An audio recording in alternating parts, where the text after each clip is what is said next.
2 for 2025. It's with great sadness that I apologize, first of all, for missing so many days in a row of Stand Tall. My younger brother passed away unexpectedly at the end of January. But just like with the Army, if a fellow soldier falls, you march on in their honor and you don't let it crush your spirits. So we will continue where we left off with the Wuzi, understanding the enemy, verse 3. Marcus Wu said, "Can you tell me how to observe the enemy, to understand their inner workings, to observe their movements in order to understand how to stop and defeat them?"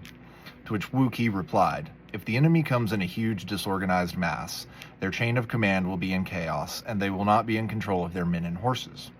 One of your soldiers will be equal to 10 of theirs in battle. We can catch them at a disadvantage. When your enemies have not had time to assemble their forces or to reach a consensus between the ruler and his ministers, to dig defensive ditches and raise ramparts, or to give out the required orders, their army will be in disarray. They will be unable to attack or retreat. At this point, if you attack them, even with half their number, victory is assured." So this is given a specific situation into which Wu Qi is giving him insight as far as if the enemy is disorganized, then you can take advantage of that disorganization. And so as we always like to do, as far as playing the antithesis, we like to make sure of that in ourselves. And so making sure that we stay organized, making sure that we keep our composure, making sure that we're in control of our men and our horses, so to speak. So whatever materials, maybe whatever machines, but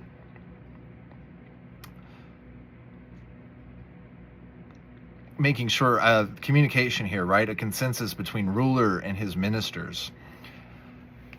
Making sure that we communicate, right? Making sure that as the leaders and the people who are the leaders on the front lines, as making sure that this communication is reached and everyone is in agreement, right? And the trenches in the ramparts, right? Defensive trenches or the ramparts, right? Where we go up and have a high point or high ground positioning. And so making sure that, you know, if they don't have that in place, making sure that we do have that in place, especially if we're trying to observe their movements and trying to understand them. I just think it's it's a little difficult to glean more from this, you know, because Marcus Wu is like, tell me how to understand the enemy and observe their movements to understand how to stop and defeat them. And Wu Qi just gives them, well, you know, if they're unorganized, then you can have a 1 for 10 advantage. Every one of your soldiers will be worth 10 of theirs. And that's great for that one situation. But hopefully in verse 4, which we'll do tomorrow, we will find out more and how we wrap up the chapter before we head into chapter 3, Army Discipline.